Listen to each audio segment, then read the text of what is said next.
Papo de Psiquiatra, com Marcelo Branhas, Marcos Crossi e Pedro Rosa. Tudo o que você sempre quis saber e nunca teve para quem perguntar.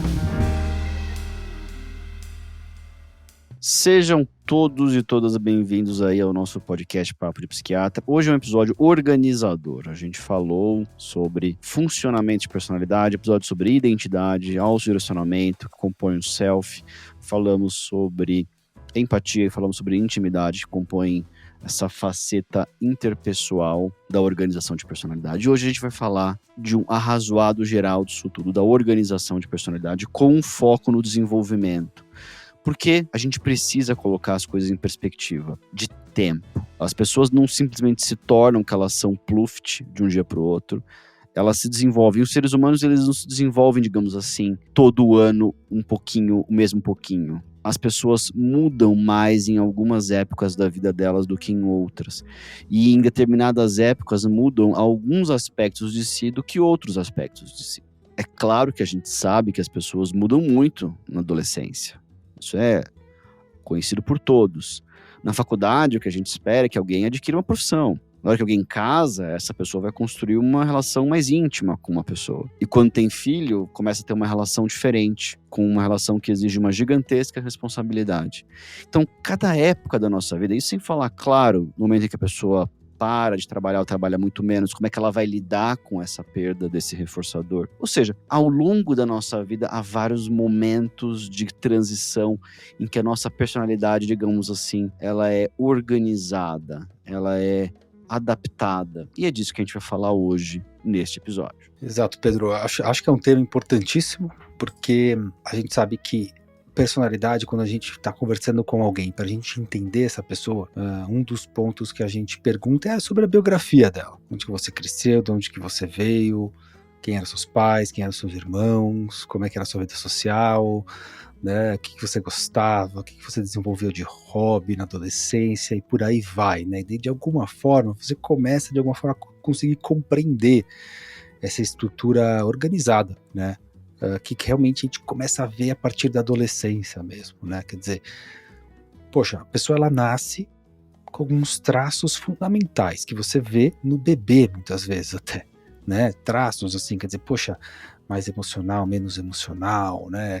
Na criança a gente pode ver, por exemplo, o controle de impulso, a gente consegue ver em famílias diferentes, quer dizer, tem dois irmãos, né? Um irmão é mais introvertido, outro irmão é mais extrovertido, e por aí vai.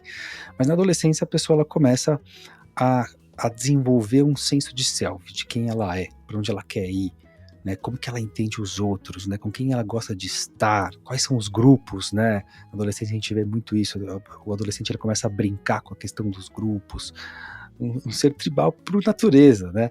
E é claro, né, conforme a idade adulta vai chegando, isso vai se tornando, vamos dizer, mais organizado ainda, eventualmente assim, com menos mudança, né? Apesar de poder ter um pouco de mudança, mas todo esse funcionamento que a gente descreveu nos últimos episódios, ele começa a se formar. Na adolescência, é claro que ele não está completamente formado, e esse processo às vezes dá errado, em alguns momentos, errado assim, não sei se é a melhor palavra, mas às vezes podem acontecer alguns problemas, e que assim, tem algumas pessoas que vão ter problemas leves, que talvez, vamos dizer, a maior parte de nós, outras pessoas que vão ter realmente problemas, prejuízos maiores, né? E isso também a gente vai comentar um pouco aqui para vocês. Pois é, pessoal, ou seja, todo esse processo assim de individuação, né, é bem complexo e a gente vai vendo no desenvolvimento normal, por exemplo, da maioria dos adolescentes, quer dizer, se a gente for pensar de uma maneira de desenvolvimento, cada um nasce aí com um temperamento, no sentido de, poxa, tem pessoas que têm uma maior predisposição à irritação, maior predisposição a talvez ser um pouquinho mais easygoing, né, e ver as coisas de maneira mais positiva. Tem gente que é mais explosiva, tem gente que é mais introvertido, tem toda uma série de coisas já um pouco de fábrica, né, que obviamente podem mudar também, mas que a gente já vê desde que as crianças são pequenas. Mas principalmente na adolescência, a gente vai adquirindo mais nossos valores, também a ver com o meio que a gente foi criado, com a família, quais são nossos objetivos.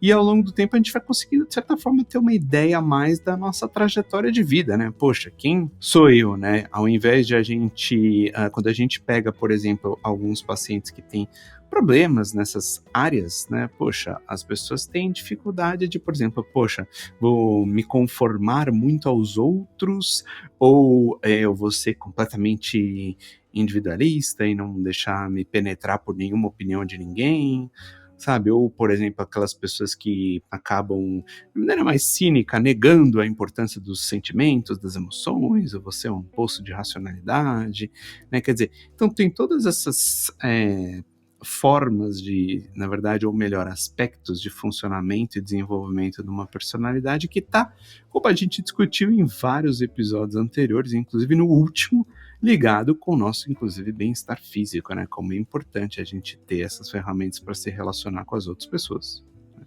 A gente navegar aí em várias esferas sociais, né? E muito importante a gente, cada um de nós, também perceber que vale a pena a gente identificar as características da nossa personalidade. Como é que a gente lida com as emoções, como é que a gente lida com tarefas, como é que a gente lida com responsabilidade, como é que a gente lida com o outro, como é que a gente lida como é que a gente lida quando a gente perde, como é que a gente lida quando a gente ganha, como é que a gente lida quando as pessoas frustram a gente de diversas maneiras, o que nos incomoda, todas essas perguntas e que vão ser muito bem respondidas para quem assistir ou ouvir os episódios que a gente já gravou sobre personalidade aqui no podcast, não só sobre as personalidades do diagnóstico, personalidade borderline, personalidade narcisista, todos que a gente gravou sobre o modelo dos 5 fatores, e agora essa série que hoje conclui com esse 5º episódio sobre o funcionamento de personalidade, a gente perceber, para rastrear o desenvolvimento disso nas nossas vidas, lembrar das experiências ao longo das nossas vidas que foram importantes para nós, as experiências emocionais mais importantes, as experiências de vínculo mais importantes, as experiências de tarefas mais importantes, a gente lembrar disso tudo. E aí que surge, a gente consegue organizar, encaixar, agora essa peça faz sentido que encaixe na outra. Agora eu entendi de onde isso veio. Naturalmente que isso vem de uma interação entre as nossas disposições de temperamento e personalidade com o ambiente. Mas a gente vai percebendo isso. Ou seja, o nosso funcionamento faz mais sentido. É relevante a gente entender isso. Então, não é que a gente está aqui navegando por um passado e se perdendo no passado, mas é muito importante a gente analisar as nossas experiências pessoais importantes para a gente entender como a gente funciona, e a autopercepção é fundamental para a gente navegar pelo futuro, para a gente navegar pelas nossas vidas, né? A ideia também é trazer curiosidade para vocês, né? Como é que esse seu jeito de lidar com as pessoas, de onde isso nasceu? Por que todas as vezes tem uma discordância, você faz isso? Ou seja, você não se impõe, você tende a buscar uma colaboração excessiva com as pessoas, ou quando você compra a briga que você não precisava comprar, ou até aquilo que a gente falou no episódio passado, puxa, será que você cuida das suas relações como você precisava? E assim por diante, né? Essa é uma das tarefas mais importantes, acho, de um psiquiatra, de um terapeuta, enfim, para tentar passar para as pessoas mesmo. E a gente tem alguns padrões, né? Eu acho que todos nós temos os nossos calcanhares de Aquiles, assim, vamos dizer. Um dos processos que eu vejo que dificulta, às vezes, isso é justamente... A primeira coisa é a dificuldade de você começar a observar isso, né? Ou seja... que eu acho que muitas coisas vão acontecendo de forma automática, de forma quase uma impulsividade, assim, num certo sentido, de que você não para pensar no que aconteceu. Você, inclusive, às vezes nem registra muito na memória. Você pergunta para a pessoa e a pessoa não lembra mesmo, assim, né, quais foram os fatos. Claro que a gente não lembra de alguns detalhes, mas às vezes a gente vive tão no automático que a gente não lembra, assim, a gente só lembra que a gente está irritado, por exemplo. E aí temos um problema mesmo, porque a gente fica com uma dificuldade de resgatar na história, né, qual que foi esse estressor, esse padrão, e que vai ser fundamental, e que todos nós vamos ter algum nível. Eu tenho um problema com algum tipo de estressor, exposição social, vamos dizer assim. E para a pessoa começar a perceber, quer dizer, ela vai precisar já de voltar para si mesma, né, a visão dela voltar para si mesma, e é isso que começa a desenvolver na adolescência, né, porque a gente começa a observar a nós mesmos, assim, a nomear isso, né, eu nomeio o que eu sinto em tal situação. a gente começa a desenvolver esse senso de self. Então, acho que esse é o processo primordial. Como que eu observo isso? Eu tenho que ter curiosidade, né? Eu tenho que lembrar disso, eu tenho que observar. Senão a gente fica vendido, vamos dizer assim, e vendo, talvez, a gente fica vendido no sentido de informação, né? Não sabendo o que aconteceu. E daí, acho que ao longo do desenvolvimento é isso que acontece. Um dos traços de maturação, né? Porque a gente começa... Tem uma maturação de personalidade em termos de traços. O Pedro gosta de falar bastante dos traços, ele até já falou de estudos aqui de maturação de traço, como isso até mudou um pouco em termos da pandemia, né? Mas, por exemplo, com o tempo, a gente tende a ficar, talvez, assim, principalmente depois de um tempo da adolescência, a gente começa a adquirir um pouco mais de estabilidade emocional, a gente começa a diminuir a impulsividade, ou seja, a gente começa a ter um desenvolvimento de conscienciosidade, né? Um aumento até de afiliação, aumento de amabilidade. Conforme isso, a gente vai desenvolvendo a nossa personalidade ao longo da adolescência. Isso seria uma maturação mesmo. Porém, parece que por diversos processos, um grupo de pessoas acaba se desviando assim da norma, né? E que acaba não desenvolvendo esses traços mais adaptativos, né? Vamos dizer assim, e que podem ser pessoas talvez que acabam desenvolvendo problemas de personalidade mais sérios assim na idade adulta, né? Como se faltasse essa maturação mesmo, né? E que a gente sabe, né? Maturação do cérebro, a gente começa a ficar menos impulsivo, a gente começa a mentalizar melhor, né? No sentido de observar a si mesmo e os outros, que é justamente a função da personalidade, né? Self e interpessoal. E daí é algo que vai para a vida toda, claro, mas então tem esse processo de maturação que tem na terapia, né? Enfim, na terapia a gente volta e trabalha isso com a pessoa, né? Quer dizer, de uma forma mais controlada, mais devagar, e que vai envolver muito autoconhecimento e adquirir aprendizado de habilidade. Quer dizer, a gente vai olhar, né, assim, como é que esses traços interagem com o ambiente e como é que a pessoa constrói a própria vida com base nessa interação, né? Então, a gente falou dos traços e a gente pode colocar que os traços ou o nível de funcionamento de personalidade são duas maneiras diferentes de descrever personalidade de alguém, e elas têm validade, penso eu, gigantesca na clínica. E no fundo, a gente gosta de falar de objetivos e valores. A gente tem um episódio sobre objetivos. A gente não tem um episódio sobre valores, que é uma brecha que a gente pretende resolver. Mas a ideia aqui, a gente falou um pouco disso no episódio sobre autodirecionamento, mas a ideia é o que move o indivíduo, o que o indivíduo quer, o que faz com que essa pessoa tenha a sensação de que ela está indo para o caminho certo. Qual é o tipo de pessoa que ela quer se tornar? Quais são as características dessa personalidade que fazem com que o indivíduo se sinta satisfeito? E isso é uma percepção relevante. Algumas pessoas têm dificuldade nessa percepção. Algumas pessoas têm dificuldade de aprender a perceber isso. É muito comum que a gente veja os adolescentes mudando de opinião, mudando de jeito. E isso pode ser normativo, normal, comum, aceitável. O indivíduo testa várias identidades e ele vai percebendo com a qual ele se encaixa melhor.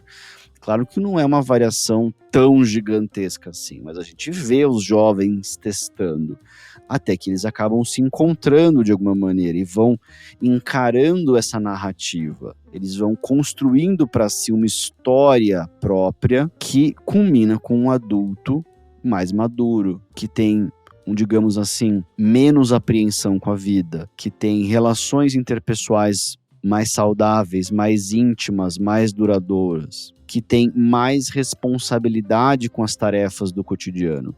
É isso que a gente espera que aconteça ao longo do desenvolvimento, vamos lá, dos 12 aos 25. Isso é uma coisa que acontece progressivamente, cada característica de uma forma. Para algumas pessoas, essa dimensão de regulação emocional, essa dimensão de rigor com as tarefas e responsabilidade, e essa dimensão de a capacidade colaborativa com o outro, não acontece. E a gente está falando dessas três grandes dimensões porque são três grandes áreas da psicopatologia. Ou seja, na medida em que a organização da personalidade não acontece de uma maneira saudável como é esperada, ainda que lenta e progressivamente, ainda que tenha os seus percalços, ainda que tenha dificuldades, a gente vai encontrar um indivíduo que tem uma susceptibilidade muito maior a diferentes transtornos mentais, uma susceptibilidade ampla à psicopatologia.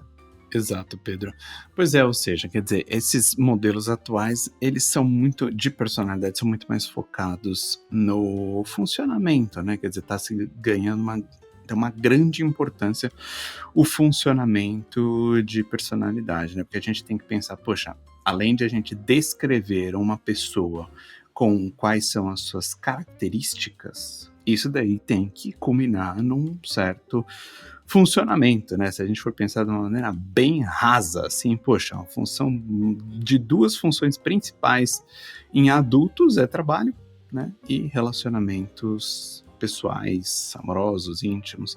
Então, para a gente conseguir navegar por esses dois domínios, a gente precisa ter uma resiliência da nossa autoestima, né? A gente precisa conseguir ter uma capacidade boa de organização para continuar colocando nossos objetivos em prática. A gente precisa ter uma capacidade empática, inclusive, para conseguir compreender os outros, as necessidades dos outros, e que isso não necessariamente são as mesmas que as nossas. E conseguir fazer relações de confiança, né, de intimidade. A gente sabe que tem um conceito super interessante, né, da mentalização de confiança ou desconfiança, né? Quando não ocorre epistêmica, ou seja, a gente só na prática a gente consegue mais aprender quando há uma sensação de confiança. Todo mundo tem aquela experiência de um professor que você admira, que você acha que, poxa, é uma pessoa razoável, você tende a ouvir, assim como os amigos, né? Poxa, aquele amigo é razoável, aquele amigo percebeu que tem um bom senso com as coisas, uma pessoa equilibrada.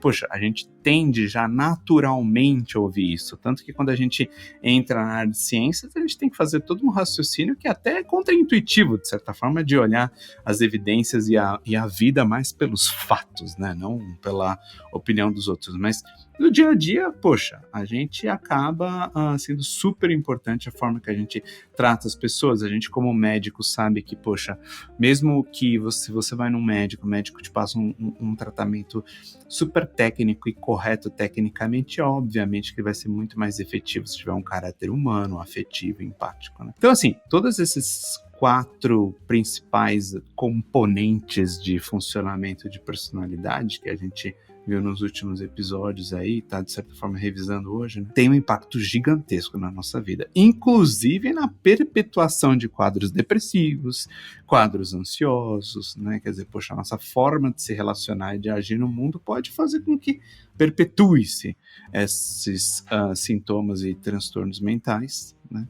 Então, assim, e como a gente também viu no episódio anterior, inclusive impacta a nossa saúde física, né? Então, está aí a importância do funcionamento de personalidade na nossa vida de maneira prática, né? Quando a gente fala em desenvolvimento, né, de personalidade, ou um desenvolvimento anormal de personalidade, a maior parte dos estudos focam hoje em dia em transtorno borderline. Então, realmente, parece que tem um grupo, então, de indivíduos, né, de pessoas, que ao longo do desenvolvimento acabam tendo uma carga de psicopatologia muito alta, como o Pedro comentou. Então eles têm uma carga de psicopatologia internalizante muito alta, assim, ansiedade, depressão, e também externalizante, TDAH, eventualmente transtorno de conduta, qualquer comportamento mais disruptivo e impulsivo, e de alguma forma eles não conseguem desenvolver essa função da personalidade de uma forma mais saudável, mais adaptativa. Porque tem alguns estudos que mostram que aparentemente o transtorno borderline ele representaria uma disfunção geral do funcionamento de personalidade. Então, esses estudos acabam mostrando que tem uma parcela de pessoas que acaba desviando da normalidade. Né? Porque, por exemplo, né, várias evidências apontam para isso. Traços borderline, então a gente tem episódio de borderline, né? Se vocês quiserem ver melhor, a gente tem vários episódios, dá uma olhada nos nossos episódios lá que a gente vai explicar certinho quais são os sintomas. Mas se você medir assim, sintomas borderline na adolescência, né, instabilidade emocional, impulsividade, intolerância à rejeição, esses traços eles aumentam no início da adolescência, eles atingem um pico, né, mais ou menos no meio para o final da adolescência, e depois eles decaem, eles vão diminuindo, que isso coincide com esse amadurecimento de personalidade que a gente está falando, né? Então aumentam traços de conscienciosidade, por exemplo. Porém, mais ou menos 20% das pessoas acaba desviando da norma. que justamente são as pessoas com alta carga de psicopatologia, e também tem muitas coisas que a gente não sabe exatamente por que isso acontece. Mas o fato é que são pessoas que estão com uma dificuldade de se achar a si mesmas no mundo, né? Ou seja, em termos de desenvolver uma cognição social, de compreender os outros e a si mesma, de eventualmente construir planos baseados em valores coerentes, desenvolver uma rede social com um certo nível de intimidade e colaboração e assim por diante. Boa parte desses estudos então apontam aí para realmente, parece que esses problemas de personalidade em geral, eles começam realmente na adolescência, eles se crescem na adolescência. E é claro que a gente não sabe ainda, né?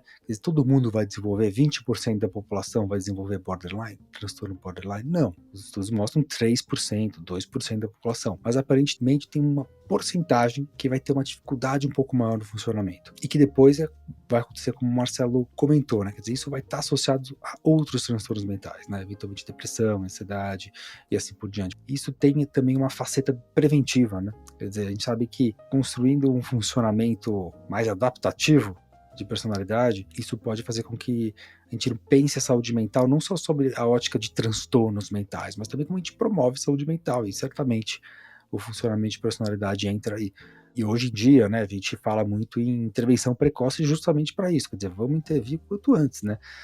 Porque realmente, depois de muito tempo, quando, poxa, a pessoa já passou por tantos episódios ruins de vida e de problemas, sempre fica mais difícil, né?